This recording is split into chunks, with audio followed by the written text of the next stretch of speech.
Social media पर खुद को बीकानेर की शेरनियां बताने वाली युवतियों ने कल देर रात करीब 11:30 बजे एक सड़क किनारे ठेले लगाने वाले गरीब युवक के साथ जोरदार मारपीट कर दी। जब उन युवतियों का मारपीट करने के बाद मन नहीं भरा तो अन्य लोगों को बुलाया गया और उन्होंने भी उस युवक के साथ गंभीर रूप से मारपीट की।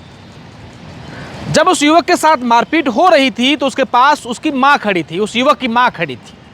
मां बीच बचाव करने गई कि भाई मेरे बेटे को मत मारो, तो वो शेरनियां जो स्वयं घोषित शेरनियां हैं उन्होंने उस बुजुर्ग मां को भी नहीं बख्शा, उसके साथ भी मारपीट कर दी। पूरे मामले को लेकर के पुलिस थाने में गए हैं कार्रवाई को लेकर, लेकिन अभी तक कार्रवाई नहीं हुई है।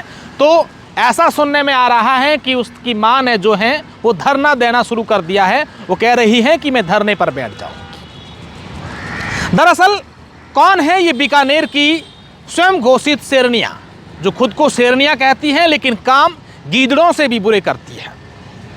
बताया जा रहा है कि इन शेरनियों ने पिछले 2-3 सालों में 10 से अधिक FIR दर्ज करवाने के लिए एप्लीकेशन थाने में दी, लेकिन उन सभी एप्लीकेशनों में, अधिकतर एप्लीकेशनों में राजीनामा हो गया और उनसे रुपए लिए जाते हैं। ऐसी बातें सामने आ रही हैं। इसके अलावा भी कई सारे ऐसे मामले हैं जो इनके सामने आए हैं, चाहे NDPS के मामले हो, मारपीट के मामले हो, या फिर किसी को धमकाने के मामले हो या फिर किसी को ब्लैकमेल करने के मामले हो। लगातार इस प्रकार के मामले सामने आ रहे हैं।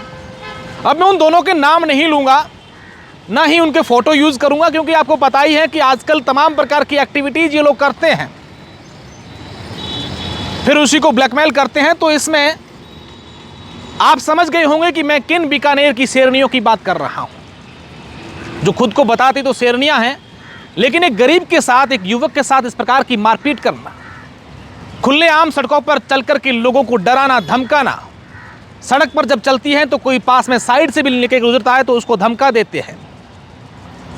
NDPS नशा तस्करी को लेकर कई सारी बातें हैं, लेकिन उसमें कितनी सच्चाई है इस बात का अभी पुलिस जांच पड़ताल करेगी। हालांकि पहले एक मामला भी दर्ज हुआ था, उसके बाद इन्हीं के द्वारा आरोप पुलिस पर भी लगाए गए थे। आसपास के लोग दबी जुबान में ये शिकायत भी करते हैं कि ये जब पुलिस के पास पहुंचती हैं तो उल्टा ये इमोशनली ब्लैकमेल करती हैं कि हम तो लड़कियां हैं, आगे बढ़ रही हैं, इसलिए हमें जो है लोगों को हमारी आगे बढ़ना, हम जो बढ़ रही हैं वो लोगों को पसंद नहीं है। हम गरीब परिवार से हैं, इसलिए हमारे बेटियों को आगे नहीं बढ़ने दिया जा रहा है, इसलिए हम पर ये सब कर रहा है। अरे भैया, क्या आगे बढ़ रहे हैं? क्या एक गरीब ठेले वाले के साथ मारपीट करके आगे बढ़ रहे हैं? क्या स्कूली जो वैन होते हैं, बच्चे जिसमें स्कूल के बच्चे होते हैं, उनके साथ टक्कर मार के फिर उन्हीं को दबाना, ये आगे बढ़ रहे हैं? क्या समाज में आप संदेश दे रहे हैं? आपका व्यक्तिगत जीवन है, आप क्या पहनते हैं, क्या खाते हैं, कहाँ जाते हैं, कहाँ उठते हैं, आपकी मर्जी है। लेकिन इसका मतलब ये थोड़ी है कि आप हर किसी के साथ इस तरीके से अपनी इस पॉपुलैरिटी का जो है मिसयूज करेंगे। लोग तो ये भी कहते हैं कि ऐसे ऐसे लोगों को धमकाते हैं, डराते हैं। लोग बेचारे डर के कारण, इनके खौफ के कारण जो है पुलिस के पास भी नहीं जाते हैं। इनके कनेक्शन गुजरात से जुड़े हुए हैं। ऐसी भी बातें सामने आई हैं कि गुजरात से इनके साथ कौन जुड़ा हुआ है, कौन इनको सपोर्ट कर रहा है, क्या कुछ है, इनके पीछे क्या राज हैं।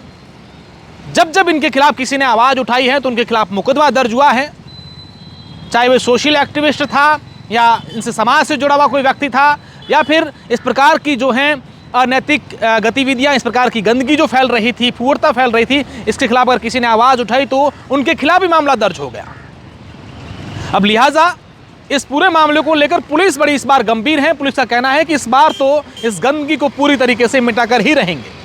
देखने वाली बात होगी कि इस पूरे मामले को लेकर पुलिस क्या एक्शन लेती है और आगे इस प्रकार की खुद बनी हुई शेरनियां। हालांकि इसमें लोग तो इस बात से भी नाराज हैं कि बीकानेर के नाम को बदनाम कर रहे हैं, बीकानेर का नाम खराब कर दिया है। कि इनके ऊपर अब पुलिस क्या कार्रवाई करेगी, ये देखने वाली बात होगी। आप कमेंट करके ये जरूर बताइएगा कि ये जो कुछ चल रहा है इस पर आप क्या सोचते हैं। क्या ये सही है? क्या किसी को इमोशनल ब्लैकमेल करके इस प्रकार के गरीबों के साथ मारपीट करना, जो बेचारा सड़क किनारे खड़े होकर रात को अपने पेट पालने के लिए माँ बेटा वहाँ मजदूरी कर रहे थे, एक लाड़ी लगा करके, और फिर उसके साथ गंभीर रूप से मारपीट करना, ये कहाँ तक उचित है?